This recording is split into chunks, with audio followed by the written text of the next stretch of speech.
جو لوگ اللہ اور اس کے رسول سے لڑائی کریں اور ملک میں فساد کرنے کو دوڑتے پھریں، ان کی یہی سزا ہے کہ بری طرح قتل کر دیے جائیں یا سولی چڑھا دیے جائیں یا ان کے ایک ایک طرف کے ہاتھ اور ایک ایک طرف کے پاؤں کاٹ دیے جائیں یا ملک سے غائب کر دیے جائیں۔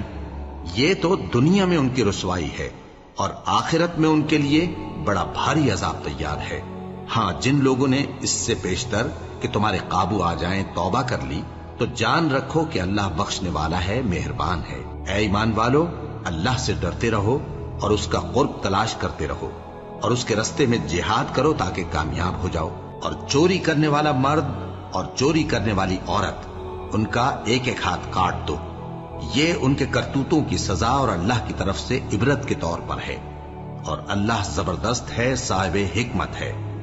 پھر جو شخص گناہ کے بعد توبہ کر لے اور نیکوکار ہو جائے تو اللہ اس کو معاف کر دے گا۔ کچھ شک نہیں کہ اللہ بڑا بخشنے والا ہے، بڑا مہربان ہے۔ اور جو دو مرد تم میں سے بدکاری کریں تو ان کو ایذا دو، پھر اگر وہ توبہ کر لیں اور نیکوکار ہو جائیں تو ان کا پیچھا چھوڑ دو۔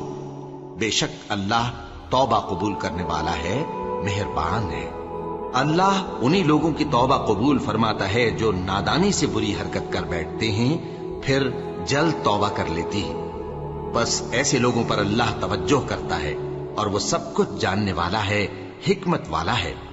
اور ایسے لوگوں کی توبہ قبول نہیں ہوتی جو ساری عمر برے کام کرتے رہیں، یہاں تک کہ جب ان میں سے کسی کی موت آ موجود ہو تو اس وقت کہنے لگے کہ اب میں توبہ کرتا ہوں۔ اور نہ ان کی توبہ قبول ہوتی ہے جو کفر کی حالت میں مریں۔ ایسے لوگوں کے لیے ہم نے دردناک عذاب تیار کر رکھا ہے، اور کسی مومن کو شایع نہیں کہ دوسرے مومن کو مار ڈالے مگر غلطی سے ایسا کر بیٹھے، اور جو غلطی سے بھی مومن کو مار ڈالے تو وہ ایک مسلمان غلام آزاد کر دے اور مقتول کے وارثوں کو خون بہا بھی دے، مگر یہ کہ وہ معاف کر دیں۔ پھر اگر مقتول تمہارے دشمنوں کی جماعت میں سے ہو اور وہ خود مومن ہو تو صرف ایک مسلمان غلام آزاد کرنا چاہیے، اور اگر مقتول ایسے لوگوں میں سے ہو جن میں اور تم میں صلح کا عہد ہو تو وارثان مقتول کو خون بہا دینا اور ایک مسلمان غلام آزاد کرنا چاہیے۔ اور جس کو یہ میسر نہ ہو وہ متواتر 2 مہینے کے روزے رکھے۔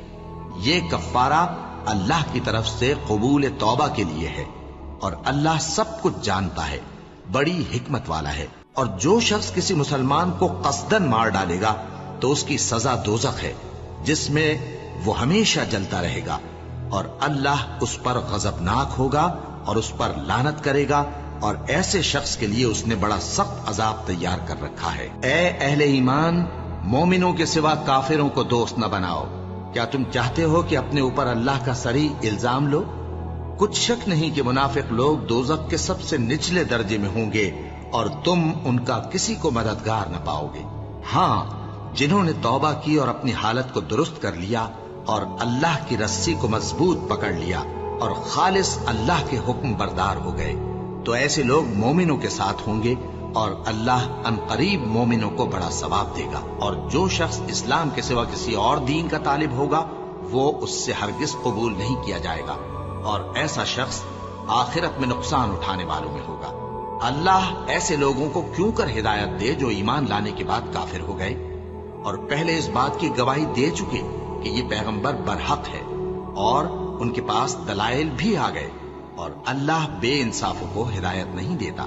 ان لوگوں کی سزا یہ ہے کہ ان پر اللہ کی اور فرشتوں کی اور انسانوں کی سب کی لعنت ہے، ہمیشہ اس لعنت میں گرفتار رہیں گے۔ ان سے نہ تو عذاب ہلکا کیا جائے گا اور نہ انہیں مہلت دی جائے گی۔ ہاں، جنہوں نے اس کے بعد توبہ کی اور اپنی حالت درست کر لی تو اللہ بخشنے والا مہربان ہے۔ جو لوگ ایمان لانے کے بعد کافر ہو گئے پھر کفر میں بڑھتے گئے، ایسوں کی توبہ ہرگز قبول نہیں ہوگی، اور یہ لوگ گمراہ ہیں۔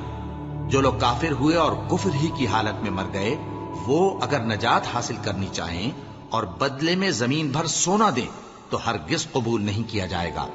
ان لوگوں کو دکھ دینے والا عذاب ہوگا اور ان کا کوئی مددگار نہیں ہوگا۔ اور جب ہم نے فرشتوں کو حکم دیا کہ آدم کے آگے سجدہ کرو تو وہ سب سجدے میں گر پڑے، مگر شیطان نے انکار کیا اور غرور میں آ کر کافر بن گیا۔